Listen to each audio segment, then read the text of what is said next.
A girl accidentally broke a seal hidden inside an old book. A dark shadow flashed across the room. Then a small girl appeared before them. Suzuri first thought she was just a doll. When he reached for her, she covered her face in fear. Seeing no danger, he approached gently. She slowly relaxed, but her lower body was that of a spider. She wasn't human. She was a spider girl born from the book itself. Curious, Suzuri flipped through the ancient manuscript. It described how 1,000 years ago, during the Heian period, Kyoto was terrorized by a massive spider demon. It preyed on civilians without mercy. Only an Onmyoji managed to defeat it. Using talismans, he pierced the demon's body. Human remains and spider hatchlings spilled out. One hatchling looked like a human child. The Onmyoji spared her life and took her home. He hoped she would become a harmless monster. But within half a year, villagers began to vanish. When he rushed home, he saw her feeding. And the record ended there. Even knowing this, Suzuri still accepted the spider girl. Mizuki, however, believed she was only pretending to be harmless. But days passed, and she only ate rice. She followed them like a quiet pet.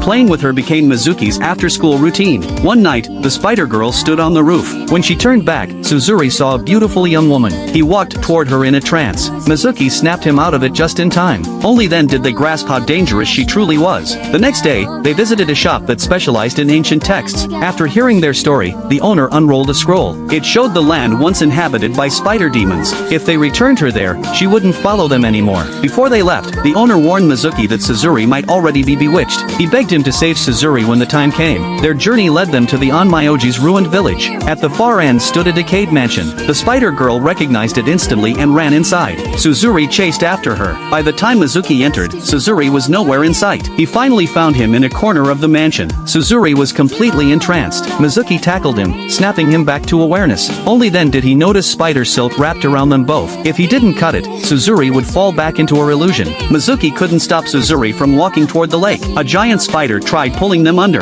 Mizuki tied Suzuri to a pillar with the silk. The pull knocked them to the ground. Suzuri regained clarity, but it was already too late to escape. The mansion began sinking into the lake. The spider girl called out to her mother from the roof. The entire structure collapsed. Suzuri and Mizuki fell toward the lake. Luckily, they landed on her web. She descended and pointed toward the water. As they watched, she sliced the web under Mizuki. He fell into the lake and was devoured. Suzuri slipped back into her trance. When they returned to the scroll shop, the spider girl appeared in Mizuki's place. She stayed beside Suzuri as if she belonged there. If you met a spider girl, what would you do?